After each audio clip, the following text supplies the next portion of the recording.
Halloween season is upon us. Spooky season is upon us. And I'm just like, why can't Marvel put more things like this on Disney Plus consistently? Because this is one of the best things that Marvel has put out, at least on Disney Plus.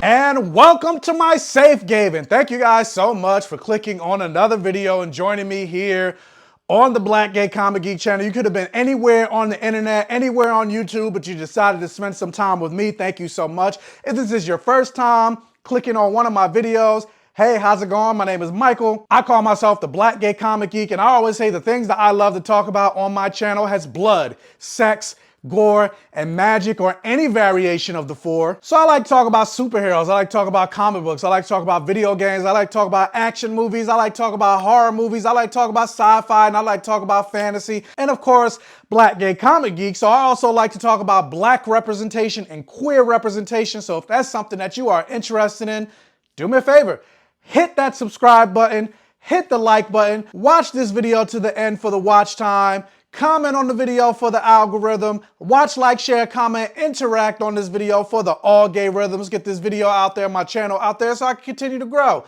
Guys, we're here to talk about the newest MCU property to come to Disney Plus called Werewolf by Night, based off the comic book series that came out in the 70s of the same name, Werewolf by Night. And the synopsis for Werewolf by Night is: on a dark and somber night, a secret cabal of monster hunters emerge from the shadows and gather at the Bloodstone Temple following the death of their leader. The attendees are thrust into a mysterious and deadly competition for a powerful relic. And Michael Giacchino, who's the director and showrunner of this, well, I guess not showrunner because it's only one special episode. It's like 52 minutes.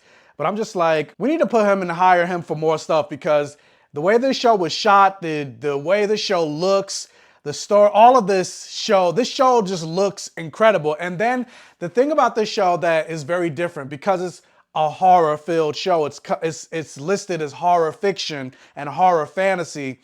Like, it gives a lot of the early Twilight Zone vibes in that this entire 52-minute, I guess, movie is in black and white, which also really works for this show in the MCU, because we're getting to see an area of the MCU that we've never seen before, that we never heard of before, this idea of monsters. And as I was watching, I was like, you would think the sorcerers and the Sorcerer Supreme would be involved in these things, but apparently they're not. But granted, the sorcerers and the Sorcerer Supreme need to be fired anyway, because they also didn't get involved in WandaVision when Wanda literally was warping in time. I'm like, isn't this what you guys are supposed to protect? Like, I remember there was a line in Avengers Endgame where Iron Man confronted Doctor Strange. It was like, what were you doing when all this stuff? And he's like, protecting your reality, douchebag. Apparently not, because Wanda did whatever she wanted in that reality. Granted, I know COVID also got in the way, because I think I remember that Doctor Strange was supposed to show up at the end of WandaVision, but it ended up not happening, but still. And I'm gonna try to be as quick as I can with this review, because today, the first day of New York Comic Con, so I still gotta get dressed and get ready to head over to New York Comic Con. But I wanted to get this out before the show comes out tomorrow. But going back to what I was saying about this show being different than anything the MCU has put out, and in a way, it gets me both excited and sad, because I was just like, so if you guys can do this, if you guys can put something like this out on Disney Plus, why haven't you done it before? Or even the announcement that Blade isn't going to be rated R in the MCU. And I would say that this show, or I keep wanting to say show, I wish it was a show. I wish we got more of these characters and more of this world, and it wasn't just one 52-minute short. I mean, granted, 52 minutes isn't a short, but compared to all the other things they put on the MCU, I would consider this a short, because it's one and done. And I'm pretty sure we're going to see these characters more often. And the reason I bring this up is because this movie, I guess, is way more bloody. It's not super gory, but it's way more gory and way more adult and way more serious in its tone than anything we've seen in the MCU so far. Like, what we got in this show is exactly what was promised for Moon Knight. And I would say Doctor Strange in the Multiverse of Madness was darker than Moon Knight was. And to me, that's disappointing. Now, I liked Moon Knight, but we were sold that it was going to be the darkest show that the MCU has ever put out. And honestly, to me, it wasn't. And also with that, like, this show is one of the first shows that takes away a lot of the Joss Whedonisms, the quick, witty banter, every moment is a joke that they have in the MCU. And I understand that, considering that this takes place in the same world, you gotta have a lot of the same tones, but I don't even think so necessarily, because in the comics, there are issues where Wolverine goes off on his own outside of the X-Men, and those Wolverine books are very rated R. But then when he comes back to the X-Men, it's back to the X-Men PG-13 tone. Same with Deadpool. He goes off on his own, it's pretty rated R sometimes. Then he comes in cameos in other people's books and it's not. Or the tone of a Guardians of the Galaxy is very different than Spider-Man, which is very different from Doctor Strange, which is very different from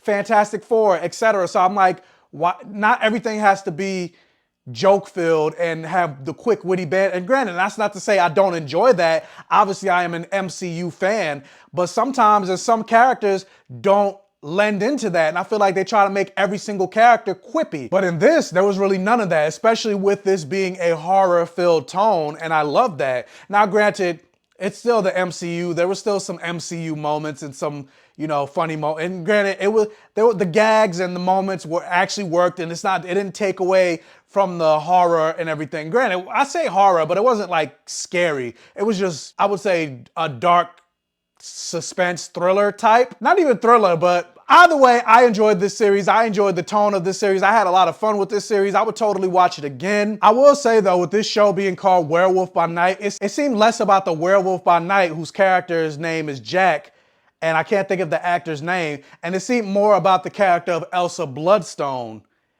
And either way, I'm still excited about both of these characters. I'm excited to see more of these characters, especially like Elsa Bloodstone and her interaction with Blade. And I feel like we're definitely going to get a Midnight Suns either movie or Disney Plus show. Either way, hopefully a Midnight Suns is rated TV MA, but I'm excited. Like I said, seeing the potential of this show and the potential of these characters and this part of the MCU getting more expounded upon has me, because you know, I'm always about, as much as I love as much as I love superheroes, supernatural shows and the monsters and magic and mysticism is what really gets me more. So even in the realm of comic books, I usually gravitate towards characters like a Constantine or a Zatanna, a Blade, because I love that supernatural aspect of fantasy, period. Like I said, I love superheroes, but I love the supernatural even more. So like I said, I really enjoyed Werewolf by Night. I haven't thought about like where I would put it in terms of all the Disney Plus shows,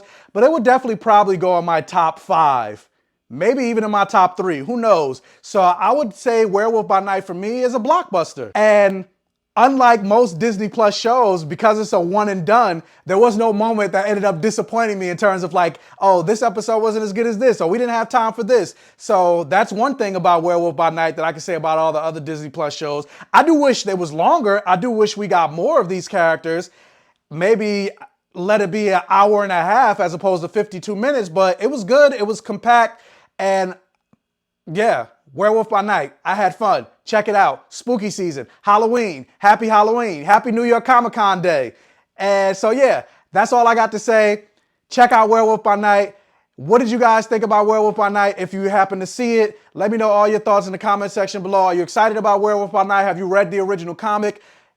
Get in those comment section, boost this video for the algorithm. Even if you don't even have anything to say, just leave a comment to say commenting for the algorithm. If this is one of your first time checking out one of my videos, please check out the other videos on my channel. And if you like what you see, please subscribe for more and hit that bell notification button so you're alerted every single time I post a new video. And tell your friends, families, and neighbors about my channel to help me continue to grow. And as always, I will catch you guys next time.